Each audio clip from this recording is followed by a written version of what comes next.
Chosen one, hear this as a decree, not a suggestion. When the shift arrives, it does not whisper. It cracks the air like thunder in the spirit realm. One moment, everything feels strangely quiet. The next, something irreversible lands, and those who have been watching you from the shadows finally realize what they miscalculated. You were never a regular person moving through regular systems. You were marked, covered, and positioned long before the conflict ever revealed itself. The thunder is not announcing your arrival. It is announcing their realization. This is the moment when awareness flips. The ones who underestimated you, delayed you, dismissed you, or quietly worked against you feel it first, not you. That is how divine shifts often operate.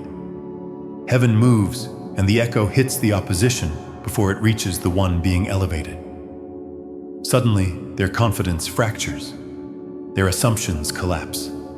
The narrative they relied on no longer fits the evidence in front of them. And the most unsettling realization dawns on them all at once. They were not opposing a weak target. They were touching something divinely marked. This is where the core twist emerges. They feel tricked, not by you, but by God. They believed they were dealing with an ordinary situation, an ordinary person, an ordinary conflict. They assumed the rules were small, transactional, and human. They thought power operated only through visibility, manipulation, or force. What they did not account for was covenant. They did not realize they were engaging someone who carried divine protection quietly, without spectacle. Now the panic spreads, because realization always travels faster than strategy. Understand this clearly. God did not trick them in the childish sense. God allowed them to reveal themselves. There is a difference. When someone chooses to act against what is marked, protected, or aligned, they are not being deceived. They are being tested. And tests do not announce themselves in advance. This is the horror, not in a frightening sense, but in a destabilizing one. They were not puppet masters. They were participants in a larger process they did not understand. This realization does not arrive with thunder. It arrives as confusion, as plans that no longer work, as influence that suddenly has no traction, as narratives that stop convincing others. They feel watched, not by an entity, but by consequence. The sense of being set up is actually the discomfort of seeing the system respond with precision rather than favoritism. Nothing personal, nothing emotional, just accurate feedback. It is crucial that you do not internalize this as superiority. The moment you do, you step back into the old game. The court case imagery ends in your favor, not because you were perfect, but because you remained coherent. You did not need to win. You needed to stay aligned. That alignment allowed the system to resolve imbalance without your interference. This is also why compassion remains intact. You do not need to rejoice in others' discomfort. You do not need to explain it to them. Understanding replaces vindication. You see the mechanism, and seeing it frees you from the need to personalize it. You are not elevated above others. You are simply no longer entangled in the same loop. The organized attack dissolves not because it is exposed dramatically, but because it loses coherence. Coordination requires shared belief. When belief collapses, coordination fractures. People retreat, stories fade, attention moves elsewhere, and what remains is clarity. Chosen one. The cosmic court case is not about judgment. It is about resolution. The record is complete because the pattern is clear. You do not need to testify. You do not need to accuse. The system already knows what happened because it was lived. Stay grounded, stay human, stay precise. The exposure has already done its work quietly, thoroughly, and without requiring you to become anything other than what you already are. Chosen one. This is where the misunderstanding finally becomes visible, not just to you, but to everyone who miscalculated you. The error was never about your character. It was about rank. Those who opposed you judged authority using the wrong metrics. They measured by circumstances, visibility, timing, and surface status. They assumed that what they could see defined what you carried. That mistake is always costly because spiritual authority is not revealed by position noise or access. It is revealed by coverage, endurance, and alignment. They mistook human conditions for spiritual hierarchy, and that confusion is now being corrected. Rank is not announced. It is inferred through consequence. A private does not need to be told he is addressing a general to discover the mistake. The response reveals it. An employee may attempt to fire a CEO, but the system does not respond to the attempt, it responds to the authority behind it. A student may grade a professor, but the grade carries no weight because authority flows in one direction. These comparisons are not about humiliation. They are about orientation. When power is misread, actions become absurd, and absurd actions expose themselves. This is why their efforts felt strangely ineffective. The pressure did not land. The narratives did not stick. The destabilization attempts dissolved instead of spreading. They thought they were engaging an equal or a subordinate. In reality, they were moving against a structure that outranked their entire framework. That is why the backlash felt disproportionate. Not because of vengeance, but because systems always respond according to hierarchy, not intent. Now the protection system becomes visible not as spectacle, but as pattern. Your protection has been operating the entire time, quietly intercepting outcomes you never even saw. Physical safety was maintained not through luck, but through redirection. Near misses that never became accidents. Situations that could have escalated, but did not. Doors that closed before harm entered. This is not about invincibility. It is about coverage. Certain outcomes were simply unavailable to you, no matter how others tried to steer you toward them. Mental protection has been just as decisive. Gaslighting failed because it requires a destabilized center to work. Manipulation slid off because there was nothing loose to attach to. Words aimed to confuse instead clarified. Attempts to reframe your reality collapsed under their own inconsistency. You may have felt pressure, but you did not lose your internal compass. That is mental protection in action. Not the absence of stress, but the inability of distortion to take root. Spiritual shielding completes the triad. This is where metaphor often gets misunderstood. When it is said that attacks bounce back, it does not mean harm is magically returned. It means intention meets law. Distortion cannot stabilize in an aligned field. It rebounds as consequence in the origin system. Curses backfire not because someone is being punished, but because destructive focus trains the mind and environment toward collapse. What is sent outward conditions the sender inwardly. The shield does not need to strike. It simply refuses to host what is incompatible. Here is the critical escalation that many miss. Your protection is not passive. It is not a static barrier. It is active coherence. And coherence reorganizes environments around itself. This is what people experience as counterattack. Not retaliation, but amplification of truth. When something incoherent hits a coherent system, the incoherence becomes more visible, more unstable, more self-destructive. The harder the pressure, the faster the exposure. This is why attempts to harm you accelerated their own unraveling. Think of it like this. Darkness does not need to be fought. It collapses when light is introduced. Light is not aggressive, it is revealing. The protection around you operates the same way. It does not chase enemies, it reveals them. And once revealed, systems that relied on secrecy cannot sustain themselves. That is why the counteraction feels stronger than the original attack. Not because of force, but because of inevitability. This leads directly into the transformation arc that defines you. Everything aimed at poisoning you became medicine. Betrayal refined discernment. Pressure built capacity. Lies clarified truth. Stones thrown at you became the foundation of monuments you now stand on. Chaos introduced into your life forced you to create order internally. And internal order eventually reorganizes external reality. This is alchemy, not mysticism. Transformation through coherence. You did not need to plan this. You did not need to strategize revenge. You simply continued to integrate. Integration is the highest form of power. because it converts energy rather than resisting it.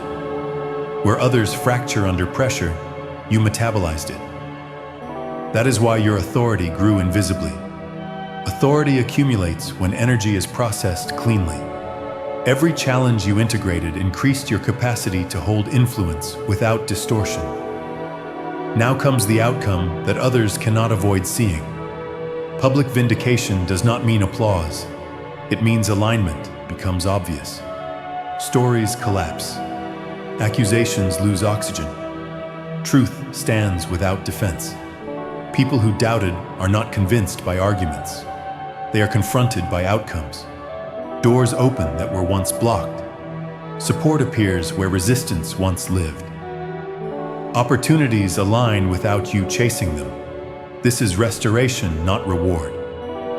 Those who spoke prematurely will find themselves swallowing their words not because you demanded it, but because reality contradicted them. And here is the most important part. You remain calm. Vindication does not intoxicate you because you were never seeking it. You do not slow down to correct perceptions. You keep rising because rising is no longer about proving anything. It is about stewarding what you now clearly carry. This is the final correction of rank. Not announced, not dramatized, but demonstrated through stability. When systems respond to you differently, when opposition loses leverage automatically, when alignment produces visible momentum, hierarchy is revealed without ceremony. Those who misjudged you now understand the scale of the mistake, even if they never admit it aloud. Chosen one, you were never underprotected. You were overcovered. The protection did not make noise because noise would have compromised the process. Now the results speak. Your authority is no longer inferred. It is evident. And as it becomes evident, you do not harden. You soften into precision. You move with restraint, clarity, and composure. Let others adjust. Let outcomes speak. Let restoration unfold. Your role now is not to explain the shift, but to embody it. Calm, upright, unrushed. The rank revelation has already occurred. Everything else is just the visible catching up. Chosen one. This is where the movement becomes clean and uncompromising. The final instruction is simple and absolute. Do not look back. Do not dim your light, and do not explain your elevation to anyone who benefited from misunderstanding you. Move like royalty, not in arrogance, but in authority and peace. Royalty does not rush. It does not argue. It does not seek permission to occupy space that is already assigned. You have crossed the point where hesitation adds value. From here forward, your posture is forward-facing. Your pace is deliberate, and your presence speaks before your words ever do. Reinforce this truth in yourself now. The anger of enemies changes nothing. Noise does not alter law. Resistance does not reverse timing. What has been set in motion is already beyond emotional reaction. Cosmic wheels do not stop because someone disagrees with them. They do not pause to negotiate with fear or resentment. They turn because alignment demands motion. The universe does not need your defense. It proves its own point through outcome timing and precision. What was questioned will be confirmed without commentary. What was doubted will be established without announcement. This is why you are instructed to keep rising rather than circling back for closure. Closure is a luxury of the past. Momentum belongs to the future. Collect what is yours by remaining receptive, not reactive. Restoration does not arrive through force. It arrives through alignment. What was delayed returns with interest when the vessel is ready to hold it. Your job is not to chase compensation, vindication, or apology. Your job is to remain positioned so that what is already authorized can land cleanly. Hold the mantra stack as a stabilizer, not as bravado. Protected because coverage was never removed. Powerful because capacity was forged under pressure. Chosen because selection was proven through endurance. Unstoppable because nothing left to resist has leverage over you. You endured the fire not to become hardened, but to become refined. Fire does not destroy gold. It reveals it. And now the hard stop. No soft landing. No trailing explanation. The memo has been sent. The decree has been issued. The law has been activated. The shift is recognized across systems that matter. There is no appeal process. There is no reversal clause. Everyone who needs to know now understands what you are and why interference no longer works. Case closed. Keep rising. They reveal character through choice. The panic they feel now is not because you suddenly became powerful. It is because they suddenly understand what you always were. The thunder in the spirit realm signals exposure. What was hidden comes into light. Motives that operated quietly lose their camouflage. Alliances built on convenience begin to fracture. Confidence drains, replaced by urgency and error. This is not because you retaliated. It is because the season changed. Seasons expose what strategies cannot survive. And this season belongs to alignment, not manipulation. Now hear the weight of what is happening. They traded divine for counterfeit. That is the real crime, and universal law does not ignore it. Counterfeit power looks convincing for a while. It borrows authority without carrying responsibility. It imitates influence without honoring order. It thrives on shortcuts, appearances, and control. Divine alignment, by contrast, is patient. It does not rush to prove itself. It waits until the structure is strong enough to hold what is coming. When counterfeit power meets divine alignment, it always overplays its hand. And when that happens, debt is incurred. Universal law does not operate on revenge. It operates on balance. When someone violates order, extracts energy, or attacks what is protected, a correction is triggered automatically. No announcement is made. No argument is required. The system simply recalibrates. What was taken must be repaid. What was distorted must be corrected. What was attacked must be defended. This is why the panic feels disproportionate. They sense that something larger than human consequence is in motion. You may notice the effects indirectly. Sudden reversals. Plans unraveling without explanation. Support systems collapsing unexpectedly.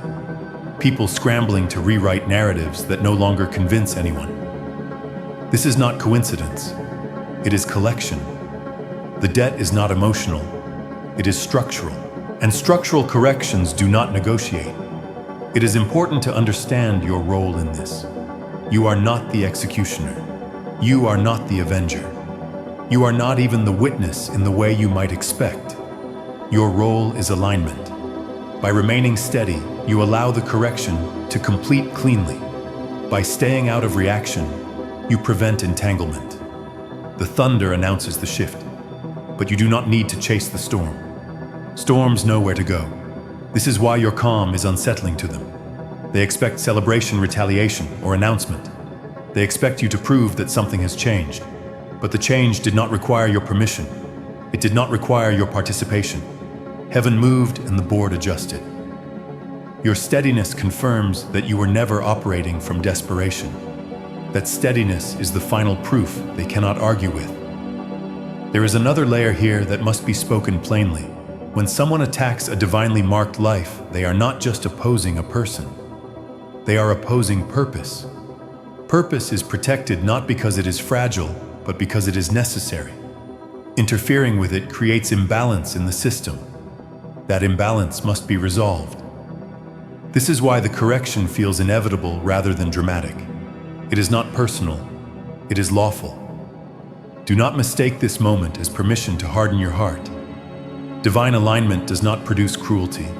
It produces clarity. You are not being asked to gloat, threaten, or warn anyone. You are being asked to stay clean. Clean in intention. Clean in speech. Clean in action. Let the law do its work. Interference now would only slow the correction. If there is a temptation to explain yourself, resist it. Explanations belong to those still seeking validation. You are beyond that phase. If there is a temptation to confront, pause. Confrontation feeds counterfeit power with attention. Silence starves it. The thunder has already done what needed to be done. This moment also marks a separation. Those aligned with truth feel relief even if they cannot explain why. Those aligned with manipulation feel fear even if they cannot name it. The divide becomes obvious without you drawing lines. This is how divine shifts sort environments, not through accusation, but through resonance. Chosen One, the thunder in the spirit realm, is not about destruction. It is about announcement. An announcement that the season of quiet protection has shifted into visible authority. An announcement that miscalculation has consequences. An announcement that what was divinely marked cannot be treated as ordinary without cost. You did not change overnight. The revelation did. And now that revelation is moving through systems that thought they were safe operating on counterfeit power. Let them feel the thunder. Let the panic spread where it must. Let the debt be collected according to law. Your assignment remains simple and difficult at the same time. Stay aligned, stay still, stay clean. The shift has already landed. And everyone who needs to know now knows exactly what they were dealing with all along. Chosen One. The first thing that must be corrected is the meaning you were taught to assign to the war around your life. You were trained to read struggle as failure, resistance as punishment, and opposition as evidence that you were doing something wrong. That interpretation was never accurate. The war was not a defeat. It was an initiation. From the beginning, what surrounded you was not chaos, but structure. Not random suffering, but a deliberate forging. Every season that felt like survival mode was actually a training ground designed to shape you into the master of your own realm. Nothing about the intensity of your life was accidental. Ordinary people are not tested at this level. Systems do not mobilize against what is insignificant. Pressure does not concentrate around what has no value. The reason your life felt heavier, more contested, more spiritually charged than others is because you were being prepared to govern territory, not merely exist within it. Territory here does not mean domination over people. It means authority over atmosphere, influence over outcomes, and sovereignty over your internal world. Before anyone can be trusted with that, they must be tested under fire. Look back now with new eyes. Every attack refined you. Every betrayal sharpened discernment. Every season where you were forced to stand alone taught you how to stand without approval.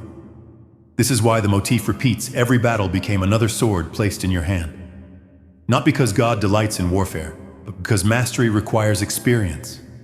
You cannot rule what you have never faced. You cannot lead what you have not survived. Each conflict added weight to your authority, even when it felt like it was subtracting from your peace. This is also why the language of authority applies to you in a way it does not apply to everyone. Trample over serpents is not metaphorical encouragement. It is a positioning statement. It means you were equipped to move through deception, manipulation, and spiritual toxicity without being overtaken by it. Serpents represent systems that survive by draining, twisting, and coiling around others. You were not built to be consumed by those systems. You were built to walk through them and come out intact. That is not arrogance. It is assignment.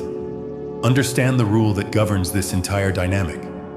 If there is war against you, it is because something you carry is valuable to those who lack it. People do not attack what they can already access. They attack what they want, but cannot replicate.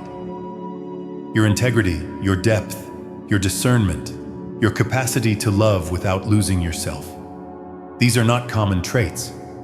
Those who do not possess them either admire them or try to extract them. When admiration fails, extraction turns violent. That violence can be subtle or overt, emotional or spiritual, but it always follows the same pattern. This rule applies most painfully in the realm of personal betrayal.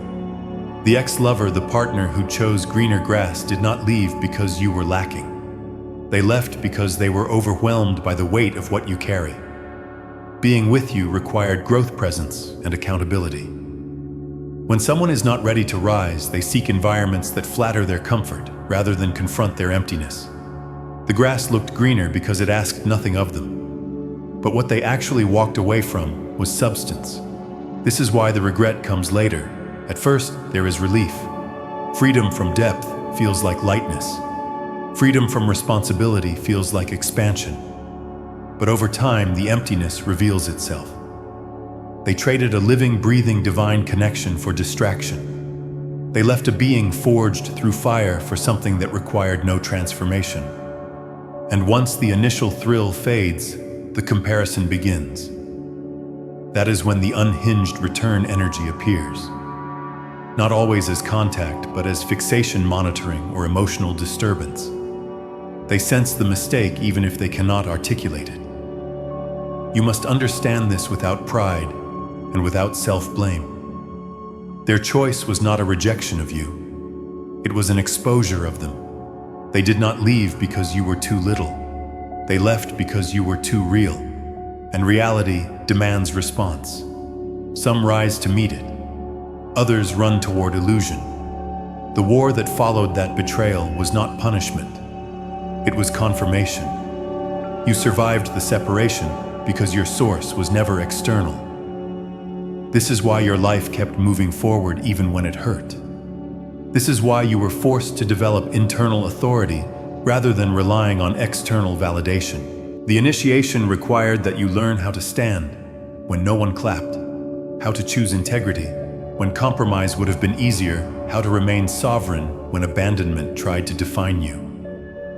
These were not moral lessons. They were structural installations. They rewired how you relate to power. Now see the pattern clearly. Every time something tried to break you, it ended up strengthening you. Every attempt to diminish you revealed another layer of resilience. Every battle left you more aware, more grounded, more precise. This is not coincidence. This is how mastery is forged. You were never meant to be sheltered. You were meant to be seasoned. The war did not mean you were losing. It meant you were being trained. And training ends when authority is established. You do not need to fight the same battles anymore because you already carry the outcome within you. Those swords you were handed were not for endless conflict. They were symbols of capacity. You now know who you are under pressure. You now know what you will not compromise. You now know how to stand without needing to dominate. Chosen one, the initiation is complete. The war revealed your sovereignty. The battles proved your value. The betrayals clarified your discernment. Nothing was wasted. Nothing was random. You were being prepared to rule your realm internally, first externally, by influence rather than force. You were never defeated. You were initiated, chosen one. This part of the story must be handled with precision, not fear, because what is being revealed is not paranoia, not fantasy, and not permission to suspect everyone around you. It is exposure at the symbolic level. The escalation you sensed was never about one jealous person or one bad actor. It was about a pattern. A coordinated pressure field formed wherever your movement threatened stagnation, wherever your clarity disrupted comfort, wherever your integrity challenged systems that rely on distortion to survive. Coordination does not always mean conscious conspiracy. Often it means alignment of insecurity, opportunism, and fear moving in the same direction. This is why the resistance felt disproportionate. You were not responding to a single personality, but to a collective reflex.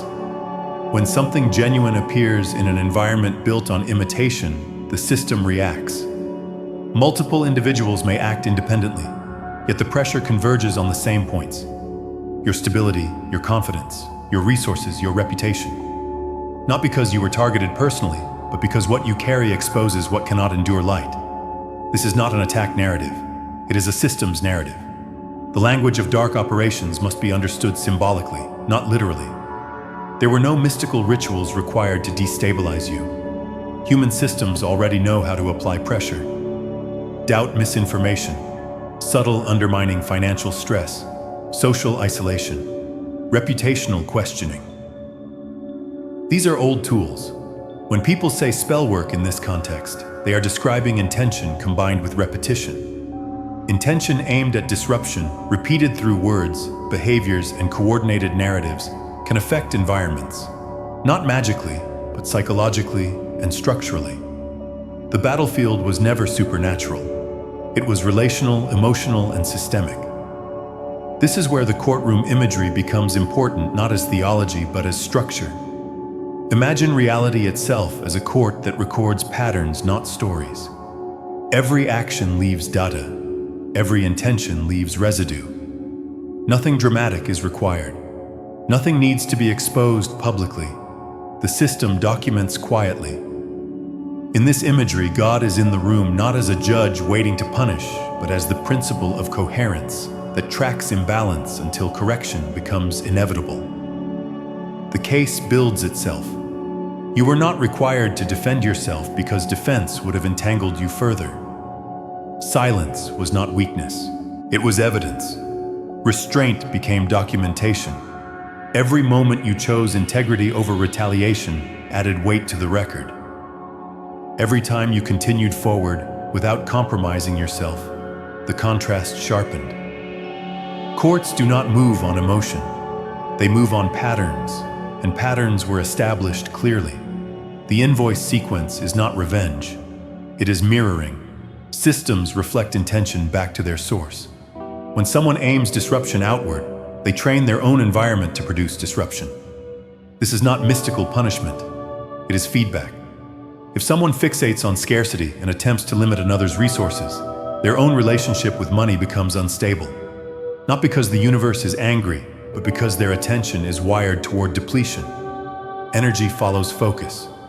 When peace or mental stability is attacked through constant pressure, gossip, or destabilization, the attackers often experience restlessness, anxiety, or insomnia. Not as curse, but as resonance. A nervous system trained to disturb cannot easily rest. When someone works to block another's movement, doors begin closing for them because obstruction becomes their operating mode. They cannot perceive opportunity because their attention is calibrated toward prevention rather than creation. Isolation is perhaps the clearest mirror. Those who attempt to isolate others often find their own relationships thinning. Trust erodes, support evaporates, people withdraw. This is not because of cosmic punishment, but because relational integrity is reciprocal. You cannot weaponize connection without degrading it in your own life. The system is symmetrical. Here is where the psychological shock occurs for those on the other side. They believed they were controlling outcomes. They believed they were moving pieces on the board. But slowly, it becomes clear that their actions accelerated the very outcome they feared. Pressure refined you. Resistance clarified you. Opposition organized your sovereignty.